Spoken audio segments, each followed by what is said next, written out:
जय हिंद साथियों, मैं प्रिंस स्वागत करता हूं आपका आपके अपने चैनल नयन आईएएस पर। और नयन आईएएस पर दोस्तों आज आप पढ़ रहे हैं केमिस्ट्री की क्लास।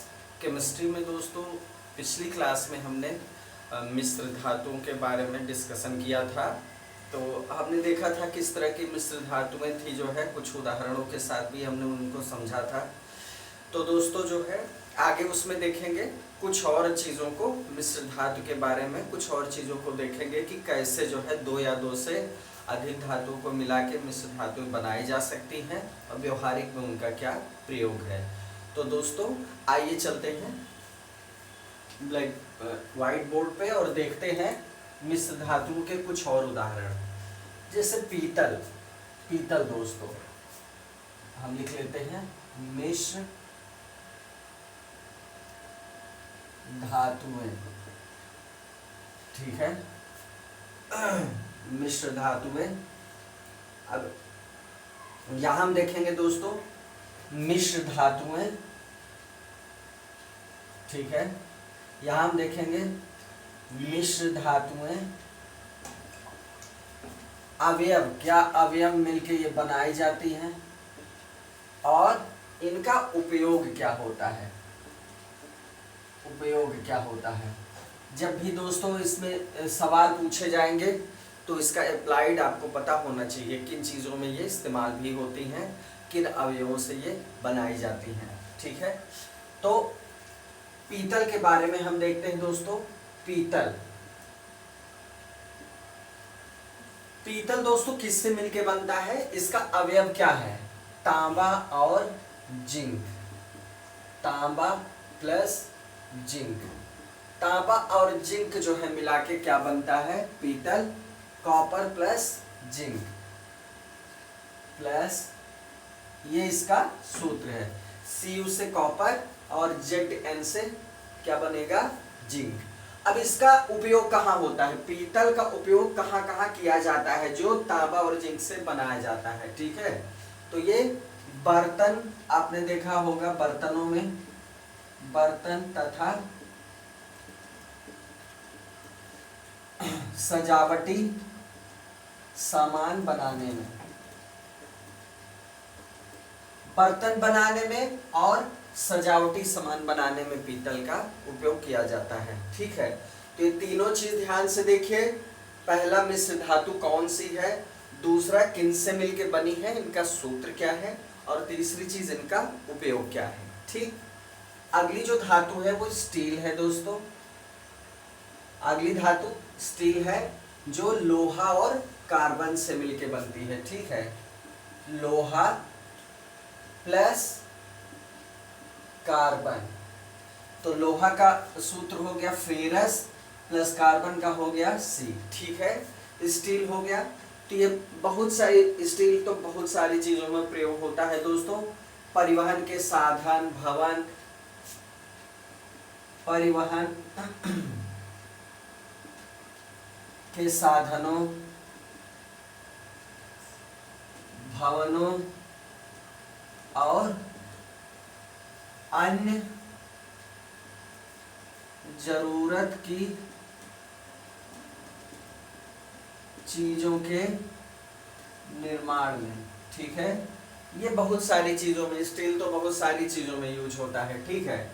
बहुत सारी चीजों के निर्माण में यूज होता है। लोहा जहां जहां यूज होता है, जहां उसकी कमियां होती हैं उसके स्थान पर किस चीज का यूज होता है, स्टील का यूज होता है, जिसमें जंग नहीं लगता। चलिए, लोहा और कार्बन से क्या बन गया, स्टील। इस्पात, इसको इस्पात भी कहते हैं दोस्तों। ये बहुत मजबूत होता है, लचीला होता है। लोहा क्या होता है, लचीला नहीं होता, या कम लचीला होता है, भंगुर होता है। और स्टील की खास बात क्या है, ये फ्लेक्सिबल होता है, ठीक है। चलिए आगे बढ़ते हैं दोस्तों। स्टील के बाद देखते हैं स्टेनलेस स्टील। इसमें अंतर जो है जंग का होता है, स्पेशली जो है जंग का, और ये चमकदार भी होता है, स्टेनलेस स्टील। अब स्टेनलेस स्टील जो होता है, स्टेन मतलब होता है धब्बा या दाग, तो ये दाग रहित स्टील होता है, मतलब एकदम चमकता हुआ स्टील होगा और इसमें भी जंग नहीं लगेगा। तो स्टेनलेस स्टील दोस्तों किस किस चीजों से मिलकर बनता है? लोहा, लोहा प्लस निकेल प्लस क्रोमियम, ये इतनी चीजें होती हैं, 3 अवयवों से मिलकर बनता है, लोहा, निकेल और क्रोमियम। क्लियर हुआ?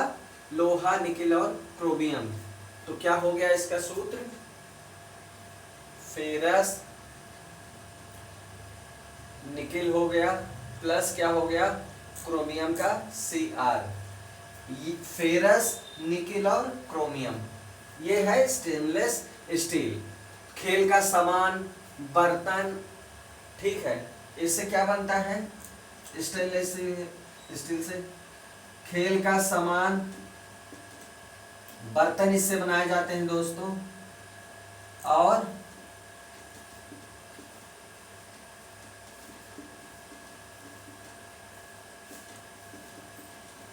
रोजमर्रा की चीजें, जो भी डेली लाइफ में जो है यूज होने वाली चीजें हैं दैनिक जीवन में, वो चीजें किससे बनाई जाती हैं? स्टेनलेस स्टील से। क्लियर हुआ? ठीक है। फेरस, निकेल और क्रोमियम के बने होते हैं। अपने चाकू वगैरह देखी होगी चमकती हुई, तो लोहे की नहीं होती, वो किसकी होती है? स्टेनलेस स्टील की। खेल के सामान होते हैं स्टेनलेस स्टील के बने होते हैं, बर्तन भी इसका बना होता है, ठीक है, मजबूत भी होता है, फ्लेक्सिबल भी होता है और चमकदार भी होता है। दरअसल क्रोमियम इसीलिए इस्तेमाल किया जाता है ताकि ये चमकदार रहे, ठीक है। चलिए, ये हो गया स्टेनलेस स्टील।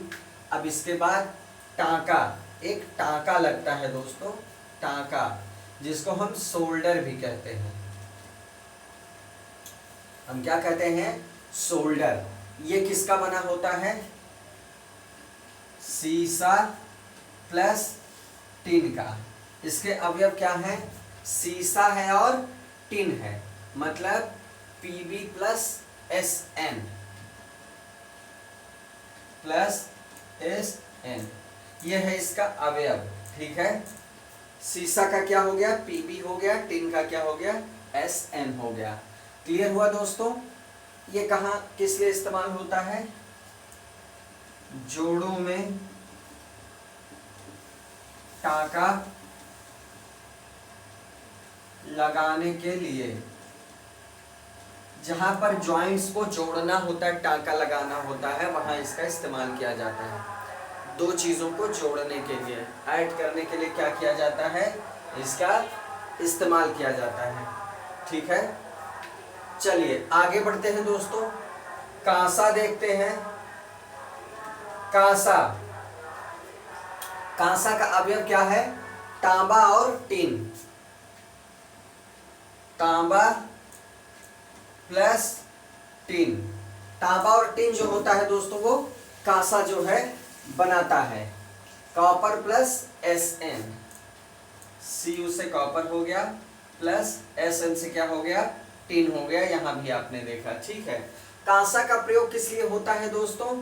मूर्ति में, जहाज में, सिक्के के निर्माण में, मूर्ति के निर्माण में, जहाज के निर्माण में,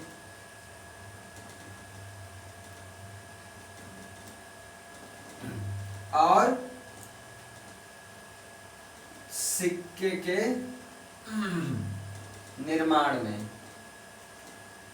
ठीक। मूर्ति है, जहाज है, सिक्का है, ये किसके बने होते हैं? कांसे के बने होते हैं, ठीक है। क्लियर हुआ?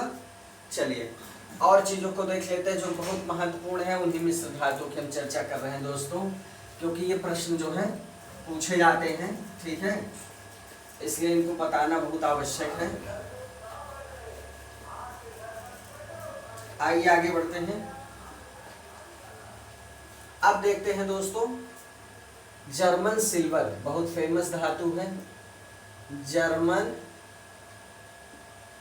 सिल्वर। जर्मन सिल्वर, तांबा, निकेल और जिंक, इसमें क्या क्या होता है अवयव? तांबा प्लस निकेल प्लस जिंक। क्या क्या होता है? तांबा, निकिल प्लस जिंक, तो तांबा हो गया, निकिल हो गया प्लस जिंक हो गया। ठीक है, इसका प्रयोग कहाँ होता है? जर्मन सिल्वर का बर्तन व अन्य चीजें बनाने में। इससे बर्तन भी बनाया जाता है, बहुत सारी चीजें जर्मन सिल्वर से बनाई जाती हैं। तो ये हो गया हमारा जर्मन सिल्वर। क्लियर हो गया? ठीक है, तो ये हो गई दोस्तों कुछ मिश्र धातुएं जो व्यवहारिक रूप से प्रयोग की जाती हैं, और हमने इनके अवयव को देखा कि किससे मिलके ये बनती हैं। ठीक है, क्लियर हुआ? चलिए अब देखिए दोस्तों, जस्तेदार लोहा। अब यही जो जस्तेदार लोहा है, जस्तेदार लोहा, लोहे में जस्ता मिलाया जाता है तो जस्तेदार लोहा बनता है। अब इसमें क्या है दोस्तों? जंग नहीं लगता, जंग नहीं लगता। तो ऐसा क्यों होता है कि जंग नहीं लगता? क्यों? क्योंकि इसमें ऑक्सीकरण की क्षमता पाई जाती है, ऑक्सीकरण की क्षमता पाई जाती है। जिस धातु में दोस्तों ऑक्सीकरण की क्षमता पाई जाएगी उस धातु में जंग नहीं लगेगा, जिस धातु में ऑक्सीकरण की क्षमता नहीं पाई जाएगी उसमें जंग लगेगा। क्लियर है? एकदम स्पष्ट। ठीक है, क्लियर हुआ? चलिए अब देखिए दोस्तों, आगे आपको देखना है तो ये क्या होता है, जस्ते का क्या होता है। अब देखिए यहां पर आपको ये जानना है कि जस्तेदार लोहा मतलब कैसे इसको बनाया जाता है। ये तो आपने समझ लिया कि ऑक्सीकरण की क्षमता पाई जाती है, इसलिए जो है यहां पर स्टेन नहीं लगेगा, जंग नहीं लगेगी। लेकिन कैसे, ऐसे मतलब क्या किया जाता है जो ऐसा होता है? तो जो है जिंक, जस्ता मतलब क्या होता है आपको पता ही है, जस्ता मतलब यही है जिंक, जिसको हम क्या कहते हैं? जेडीएन, जेडीएन से जिंक को संबोधित करते हैं। तो दोस्तों क्या है, इसका जो है इसको हम क्या कहते हैं? इसकी एक परत चढ़ाते हैं जिसको गैल्वेनाइजेशन कहते हैं, गैल्वेनाइजेशन। गैल्वेनाइजेशन का मतलब क्या होता है दोस्तों? लोहे पे जस्ते की पॉलिश, यह वर्ड इसीलिए इस्तेमाल किया जाता है गैल्वेनाइजेशन। लोहे पर जस्ते की पॉलिश की जाती है जिसकी वजह से क्या होता है? लोहे पे जंग नहीं लगती। क्लियर हुआ? क्लियर हुआ? इसमें पानी है, साबुन का विलयन है, पेट्रोल खनिज तत्व कुछ भी है, जंग नहीं लगेगा। क्लियर हुआ? तो हमने गैल्वेनाइजेशन को समझा दोस्तों कि गैल्वेनाइजेशन क्या है। ठीक है, चलिए ये हमने देखा, ये भी जो है एक तरह से मिश्र धातु बनाने का दोस्तों मतलब क्या होता है? मिश्र धातुएं इसीलिए बनाई जाती हैं ताकि कुछ अन्य धातुओं के गुणधर्म किसी एक धातु में सम्मिलित किए जा सके, उपयोग के आधार पर उनको और प्रभावी बनाया जा सके, इसीलिए जो है मिश्र धातुओं का निर्माण किया जाता है। ठीक है, क्लियर हुआ? चलिए आगे बढ़ते हैं। अब दोस्तों देखिए, एल्युमिनियम, जैसे एल्यूमिनियम है, एल्यूमिनियम, एल्यूमिनियम, एल्यूमिनियम धातु है दोस्तों। ठीक है, तो इसका इस्तेमाल किसके लिए किया जाता है? हवाई जहाज और रेल के पुर्जे बनाने के लिए, हवाई जहाज और रेल के पुर्जे। तो हवाई जहाज और रेल डिब्बे के पुर्जे बनाने के लिए क्यों इसका इस्तेमाल किया जाता है? क्यों दोस्तों, क्यों ये तांबे और लोहा का इस्तेमाल यहाँ नहीं किया जाता है? एल्युमिनियम का इस्तेमाल आप देखते हैं लोहे और तांबे की जगह होता है, लोहे और, व्यवहारिक सी बात है, लोहे और तांबे की जगह एल्युमिनियम का इस्तेमाल किया जाता है, चाहे हवाई जहाज हो, चाहे रेल के डिब्बे के पुर्जे हों। ऐसा इसलिए होता है दोस्तों कि जो एल्युमिनियम होती है ये इनकी तुलना में तुलना में क्या होती है, हल्की होती है, हल्की होती है। ठीक है। अब वायुयान में अगर जो है मान लीजिए कोई पुर्जा लग रहा है, अगर वेट उसका ज्यादा होगा तो वायुयान को उड़ने में समस्या आएगी, इसलिए जो है एल्युमिनियम का इस्तेमाल किया जाता है। एल्युमिनियम भी टिकाऊ और मजबूत होता है, फ्लेक्सिबल भी होता है, और इसका इस्तेमाल इसके हल्केपन की वजह से किया जाता है। क्लियर हुआ? चलिए, ये छोटी छोटी बातें बहुत महत्वपूर्ण है दोस्तों, सीधे इन्हीं से सवाल पूछा गया है। ठीक है, इनसे सिविल सर्विस से लेके वनडे एग्जाम्स में सवाल पूछे गए हैं, इसलिए ये फैक्ट्स जो है हम इसमें शामिल कर रहे हैं। अच्छा, पारा। अब देखिए अमगलम क्या है? अमगलम, अमगलम एक वर्ड है। अमगलम क्या है दोस्तों, बताएं।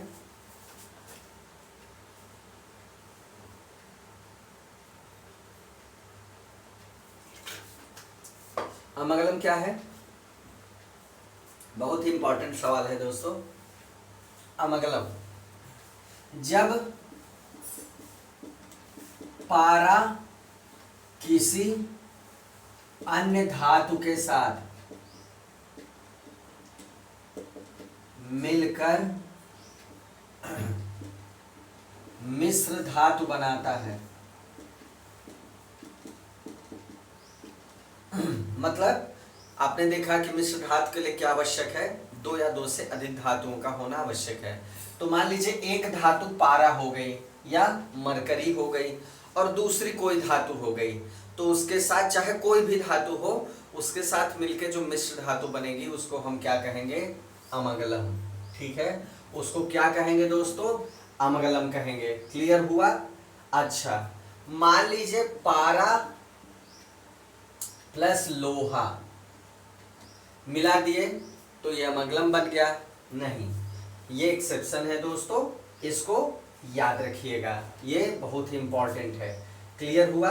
लोहे का अमगलम नहीं बनता, लोहे का अमगलम नहीं बनता। ध्यान दीजिएगा, लोहे को पारे से जब मिलाया जाएगा तो इसका अमगलम नहीं बनता, बाकी तत्वों के साथ बनता है, बाकी धातुओं के साथ बनता है।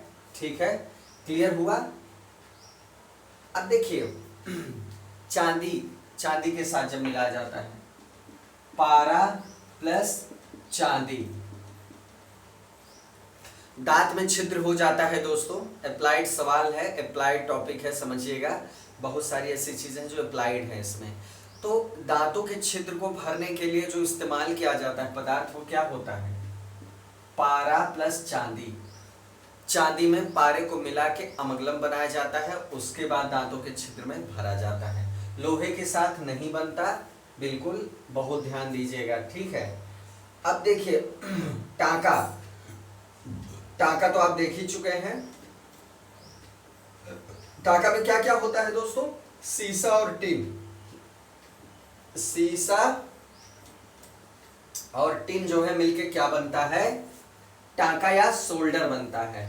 तो 68% इसमें सीसा रहता है, 32% क्या होता है? टिन रहता है। क्लियर हुआ? चलिए, क्लियर हुआ दोस्तों? टाका या सोल्डर क्या है? एक गलनशील धातु है, आपने देखा होगा कि अपने आप क्या होता है? गल जाता है। ये इस तरह की धातु है, गलनशील धातु है। ठीक है, ये नरम सोल्डर है। ठीक है, आगे बढ़े दोस्तों, आगे बढ़ते हैं। तांबा, कॉपर के बारे में बात करते हैं। हम पहले भी बता चुके हैं, तांबा क्या है? ये मुक्त अवस्था में मिलने वाली है या संयुक्त अवस्था में? तो दोस्तों याद रखिएगा, ये मुक्त और संयुक्त,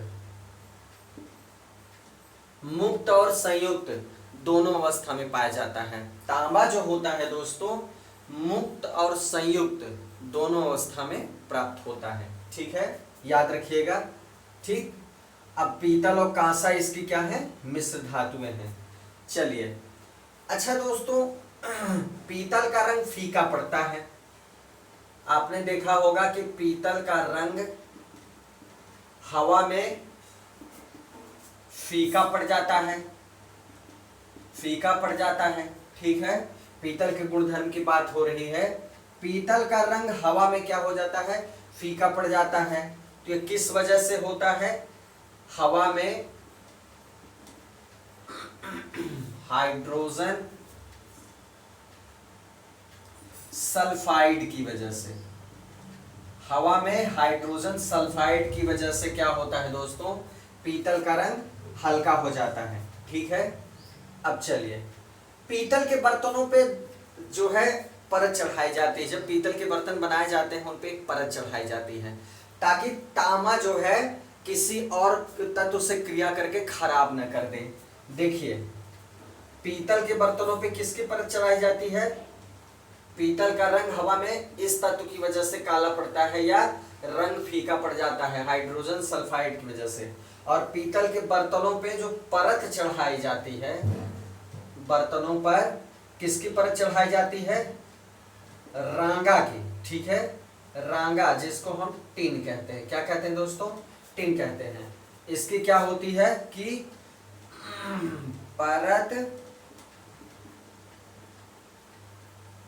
चढ़ाई जाती है, किसकी, पीतल के बर्तनों पे किसकी परत चढ़ाई जाती है, रांगा या टिन की। क्लियर हुआ। टिन क्या है, व्हाइट कलर का होता है दोस्तों, नरम और चांदी जैसी सफेद धातु। ठीक है, क्लियर हुआ। तो चलिए दोस्तों, ये भी हो गया।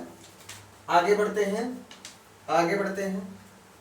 अब इस्पात देखते हैं। ये इनका व्यवहारिक प्रयोग है दोस्तों। अगर आप अच्छे से जानते रहेंगे तो प्रश्न किसी भी तरीके से पूछेगा, आप गलती नहीं करेंगे। ठीक है, क्लियर हुआ। चलिए, ये हो गया दोस्तों। अब देखिए, लोहा कठोरता, एक होता है कठोरता, एक होता है तन्यता। ठीक है, ठीक है। अब लोहे में अगर कार्बन हम मिला रहे हैं, लोहे में अगर हम कार्बन मिलाते जाएंगे दोस्तों तो क्या होगा, लोहे में कार्बन मिलाते जाएंगे तो क्या होगा, इस्पात उतना ही कठोर बनेगा। इस्पात कैसे बनता है, अभी आपने देखा लोहे और कार्बन से। इस्पात क्या होगा, उतना ही कठोर बनेगा। और दूसरी चीज, भंगुरता बढ़ती चली जाएगी। इसकी जो भंगुरता है वो बढ़ती चली जाएगी। क्लियर हुआ। चलिए, ये हो गया दोस्तों। ठीक है, ये आपका हो गया जो है विभिन्न धातुओं के बारे में छोटी छोटी बातें जो आपको कभी भी परीक्षा में क्या होती हैं, फंसा सकती हैं। आगे बढ़ते हैं दोस्तों। अब एक चीज आपको बहुत आवश्यक है जानना, लोहे के साथ ही और जंग के साथ ही ये कॉन्सेप्ट समझना जरूरी है। लोहे में जंग लगती है, चलिए स्टेनलेस स्टील में जंग नहीं लगती, लेकिन लोहे में तो जंग लगती है। तो लोहे में जंग लगने पर लोहे का भार क्या होता है, बढ़ जाता है या कम हो जाता है। ठीक है, इसको हम समझने का प्रयास करें। ठीक है, अब देखिए, जंग लगने पर क्या होता है दोस्तों, जंग लगने पर लोहे का भार क्या होगा, बढ़ेगा या कम होगा, बढ़ेगा या कम होगा। तो क्या होगा दोस्तों, बढ़ जाएगा। ठीक है, क्या होगा, बढ़ जाएगा। लोहे में जंग लगने पर लोहे का जो भार होता है वो क्या होता है, बढ़ जाता है। कैसे कैसे, अब देखिए, जंग उस समय लगेगी जब क्या होगा, आर्द्रता की उपस्थिति में लोहा, आर्द्रता रहेगी, नमी रहेगी, तभी जो है जंग लगेगी। आर्द्रता या ह्यूमिडिटी, नमी जिसको हम नमी कहते हैं, नमी रहेगी दोस्तों तभी क्या होगी, जंग लगेगी। लोहा क्या करेगा, लोहा क्या करेगा, ऑक्सीजन से क्रिया करके, ऑक्सीजन से रासायनिक अभिक्रिया करके क्या होता है, क्रिया करके लौह ऑक्साइड में परिवर्तित हो जाता है, लौह ऑक्साइड में बदल जाता है। ठीक है, लोहा क्या होता है, जब ये ऑक्सीजन से अपक्रिया करेगा, क्योंकि ह्यूमिडिटी है तो ऑक्सीजन की उपस्थिति है, तो लोहा ऑक्सीजन से अपक्रिया करेगा और क्या करेगा, लौह ऑक्साइड में बदल जाएगा। ठीक है, तो अब बताइए, लोहे का भार था ही, प्लस ऑक्सीजन का भी भार हो गया, जितना भी हुआ लेकिन भार तो हुआ ही। लोहे में ऑक्सीजन क्या होती है, मात्रा जुड़ जाती है। ठीक है, क्लियर हुआ। इसका मतलब क्या होगा, भार बढ़ जाएगा।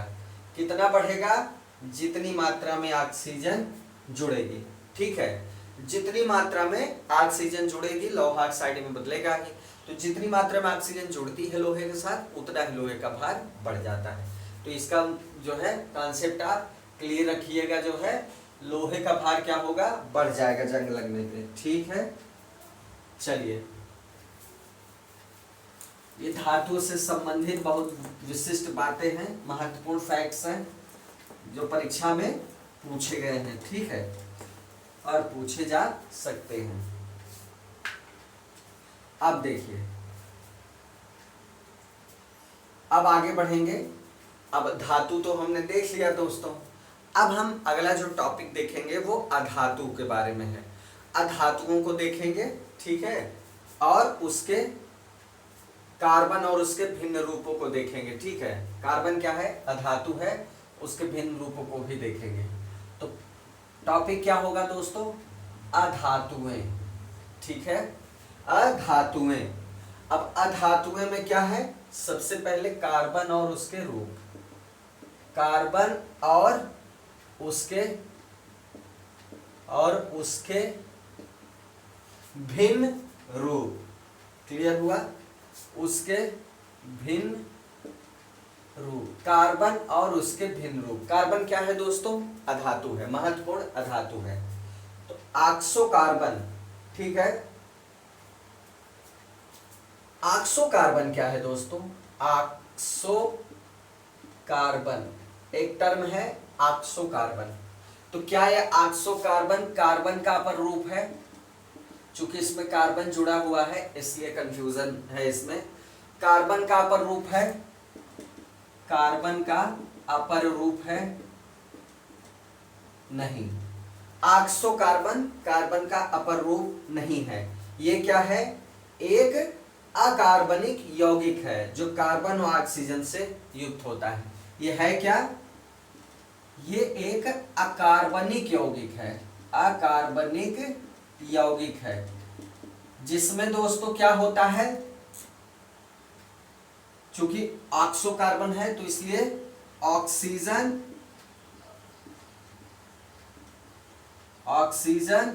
प्लस कार्बन, इसमें जो है क्या होता है, ये संयुक्त होता है। मतलब कार्बन और ऑक्सीजन क्या होता है, ये इससे युक्त रहता है। मतलब इसमें और भी तत्व होते हैं, ऑक्सी कार्बन में क्या होता है, और भी तत्व होते हैं, लेकिन ऑक्सीजन और कार्बन भी इससे जुड़ा होता है, इसलिए ऑक्सो कार्बन कहा जाता है। और ये अकार्बनिक यौगिक, भले आपको इसमें कार्बन दिख रहा हो शब्द में, लेकिन अकार्बनिक यौगिक है ये दोस्तों, एक कार्बन का अपर रूप नहीं है। आइए अपर रूप देखें, शुरुआत करते हैं कार्बन के अपर रूप से। तो अपर रूप क्या है आप बहुत अच्छे से जानते होंगे, ग्रेफाइट। ग्रेफाइट क्या है, क्या ये कार्बन का अपर रूप है दोस्तों? बिल्कुल, ये कार्बन का महत्वपूर्ण अपर रूप है।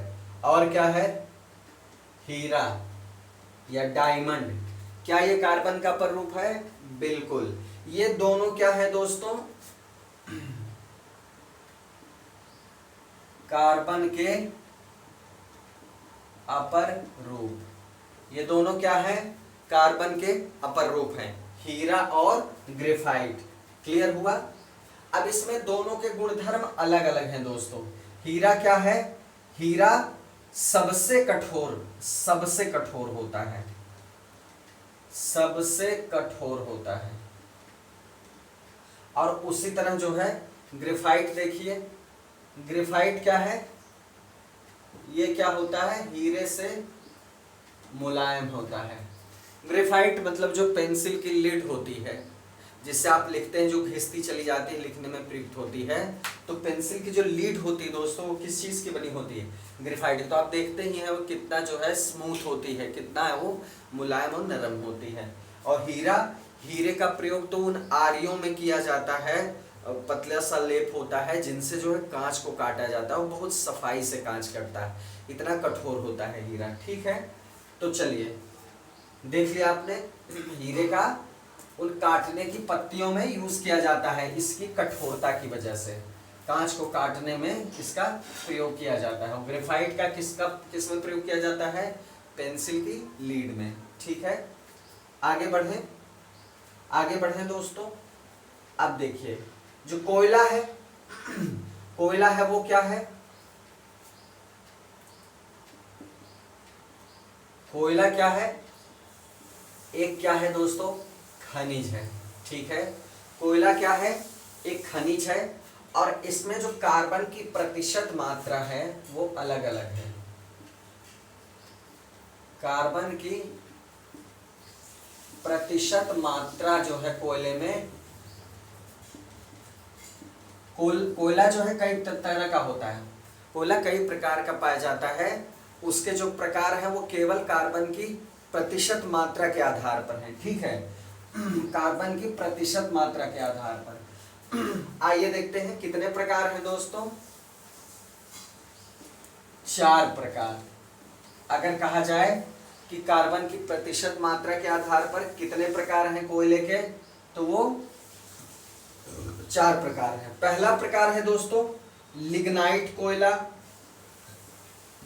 लिग्नाइट कोयला, इसमें 25 से 35% कार्बन पाया जाता है, 25 से 35% कार्बन पाया जाता है। सब बिटुमिनस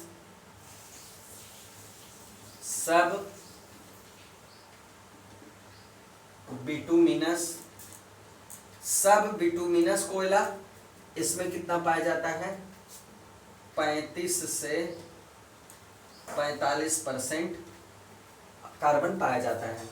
बिटुमिनस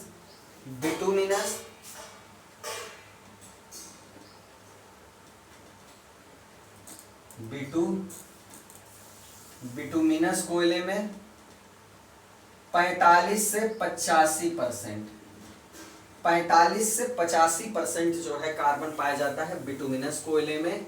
और एंथ्रासाइट, लास्ट वाला जो कोयला है दोस्तों वो है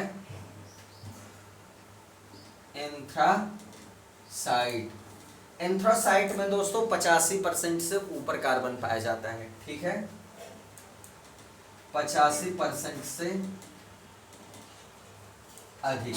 कहने का मतलब कोयले में कार्बन की प्रतिशतता के आधार पर इसको हम 4 भागों में बांट सकते हैं। ये चारों प्रकार आपने देख लिए। लिग्नाइट कोयला जो होता है उसमें 25 से 35% कार्बन पाया जाता है।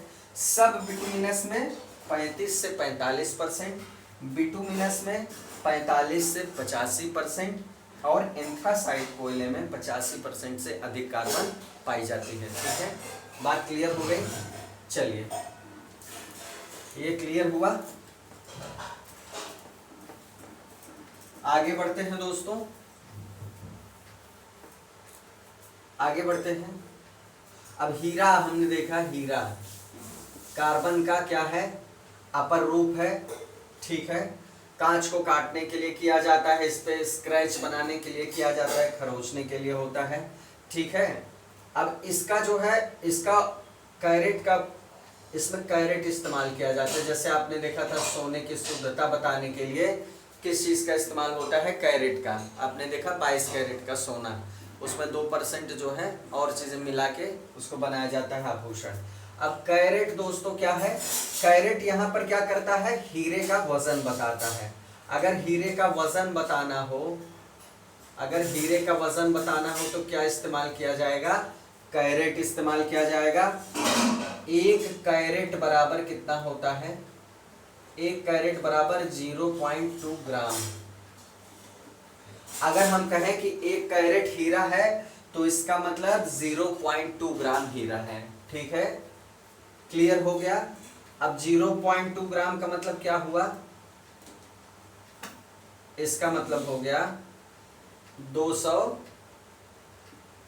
मिलीग्राम। इसका मतलब क्या हुआ? हीरे की मात्रा कितनी है? हीरे का वजन कितना है? 200 मिलीग्राम। ठीक है, तो यह है कैरेट। कैरेट का इस्तेमाल हीरे के वजन के लिए किया जाता है। ठीक दोस्तों, चलिए ये हो गया। अब ग्रेफाइट का तो एक तो पेंसिल में आपने देख लिया कि पेंसिल की लीड में प्रयोग होता है। ये चूंकि ग्रेफाइट क्या होता है, ग्रेफाइट के बारे में थोड़ा सा इसका प्रयोग जान लें। ग्रेफाइट दोस्तों क्या होता है? आपने देखा होगा स्लेटी काले रंग का होता है। और क्या होता है? चिकना और चमकदार।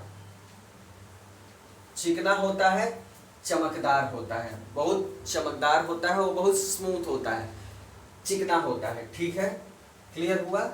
तो जो भारी मशीनें हैं, भारी मशीनों में स्नेहक के रूप में भी इसका प्रयोग किया जाता है, ग्रीसिंग के लिए।